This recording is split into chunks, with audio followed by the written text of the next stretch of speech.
Whew. Greetings, everyone. This is Rohan Lawrence doing the Raw July 29th review. I already know this is late, but I've been busy with a lot of things involving, getting ready to go back to college and stuff like that. So that kind of took priority. I will be swifter with my next review next time around. So, without further ado, let's get this review started. Okay.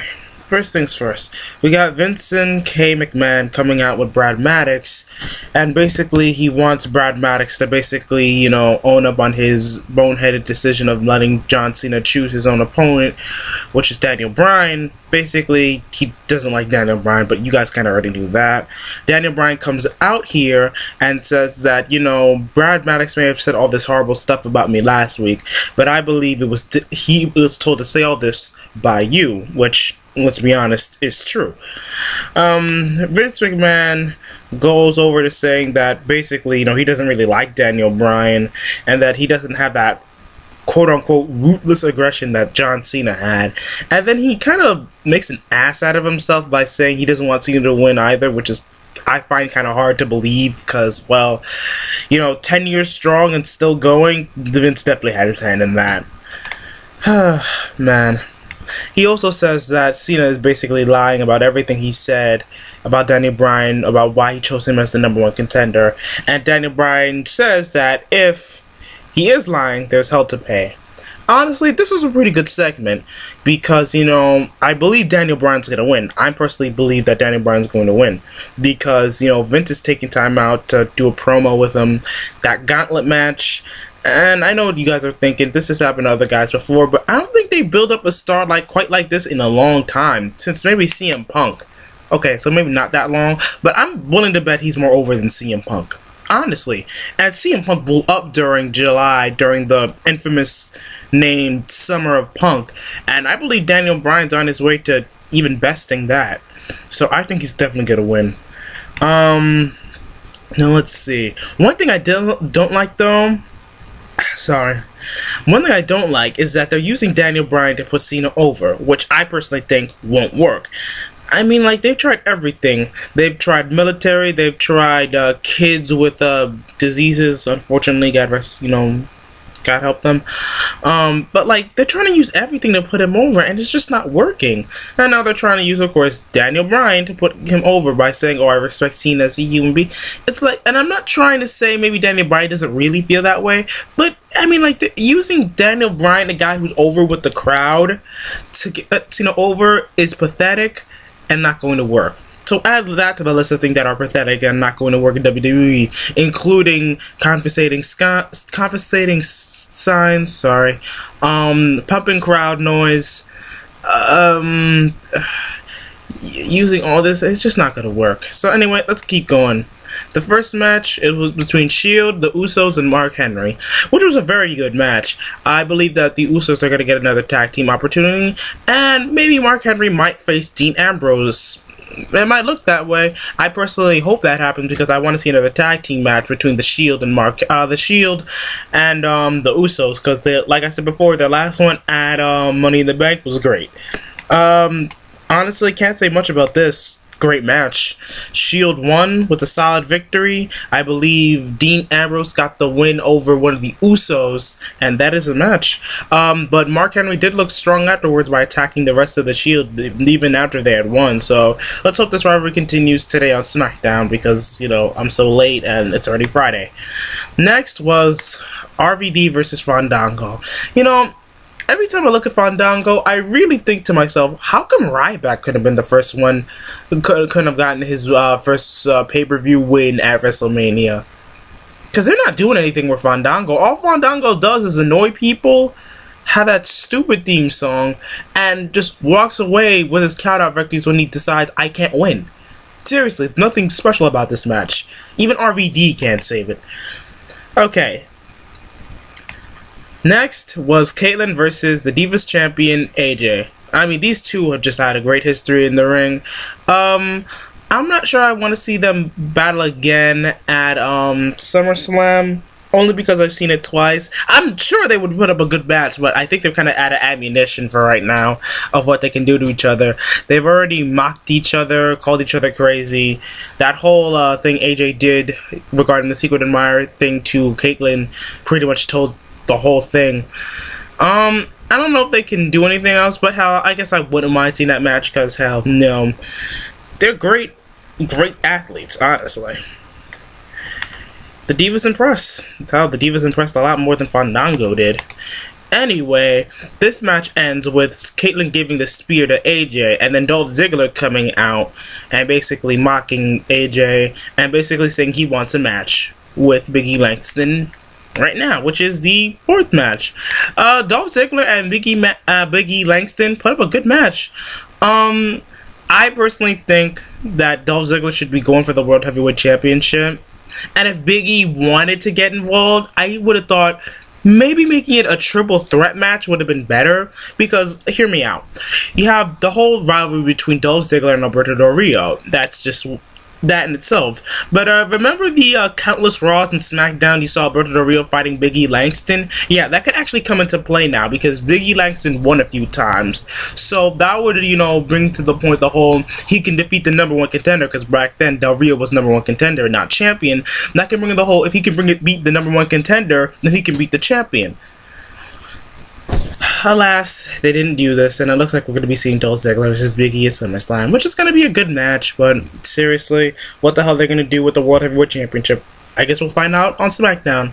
Anyway, good match, but for the second time, once at Money in the Bank, and the other at Raw, AJ Lee ruins a perfectly good match. I don't know what they're doing with AJ. I hope they find some direction with her. Seriously, I really do hope so. Anyway, match ends in a win for Dolph Ziggler by DQ, and he gives a zigzag to Big E before he leaves. The next match, Christian versus Del Rio. That was a great match. That was, Shield, Usos, and Mark Henry great. It was a really good match, and it looks like Christian might be going for a World Heavyweight Championship. Last time he was World Heavyweight Champion, he was a heel feuding against Randy Orton. It'd be kind of nice to see him as a face champion with a long title run instead of ending in like freaking a week or 2 days or 7 days technically, because he won, I believe, at Hell in a Cell and lost it to Randy Orton on SmackDown. So he deserves a face title run, damn it. So, I think it's going to be good. I think the highlight of that match was the beautiful tornado DDT from the cover. Just well done, honestly. Just really, really well done. Christian gets that nice roll-up pin, I believe, and it looks like we might see a #1 contender in him. That person being Christian. Next, we have match 6. Wade Barrett versus Cody Rhodes. Cody Rhodes has been doing pretty well as a face. I'm impressed with what he's doing. Unfortunately, Wade Barrett, who is actually one of my favorite heels, has been doing the job lately. Hopefully, with enough jobber matches, he'll I guess the company will realize that he's kind of paid his dues. Rose is doing well, but like I said, I think it's about damn time he got to push. Seriously, Rose is another person who has jobbed enough. Not in Zack Ryder, but I digress. I believe Damien Sandow came out in this point and basically insulted his family. We'll see where that rivalry leads after Cody Rhodes threw the Money in the Bank away. Next, Damien Sandow's Money in the Bank. I should have been more specific. Daniel Bryan versus Kane. Another great match, honestly, from the former tag team champions. Really good match. The whole chokeslam thing at the end, even though Daniel Bryan won with the roll-up, I believe, was very surprising because, Kane's had multiple opportunities to chokeslam him and he hasn't, so the fact that he actually did was interesting. But of course, that whole thing was kind of short-lived by Kane when the Wyatt family came in and attacked him. And man, this rivalry between Kane and the Wyatt family is interesting. So interesting that I hope it leads to Kane calling in a family member of his, if you guys know what I mean. Of course you guys know what I mean. We're talking about The Undertaker. Hopefully maybe he can appear for SummerSlam. I mean, like, for the Wyatt family's first one to be over the Brothers of Destruction or just Kane would be actually impressive and cool, because I've been excited about the Wyatt family and they've not disappointed. Next, we have Natalya versus Brie Bella. Now, on a Raw that had 2 Divas matches, I think Total Divas is actually working, guys. Good match, honestly. I kind of like the whole backstage thing where basically Brie Bella and Nikki Bella called Natalya the ugly duckling, which is kind of ironic because Natalya's kind of married. So for her to be married, that would mean that someone would have to find her physically and, you know, personally attractive, but that's just me getting into a rant. The match was good, honestly. Natalya and Brie Bella put up a good match. Once again, better than the Fandango match. I only wish they would showcase the Divas, but hey, you know, with that new show Total Divas, and I've seen it, and it's actually pretty good. If you're interested in the Divas, give it a look.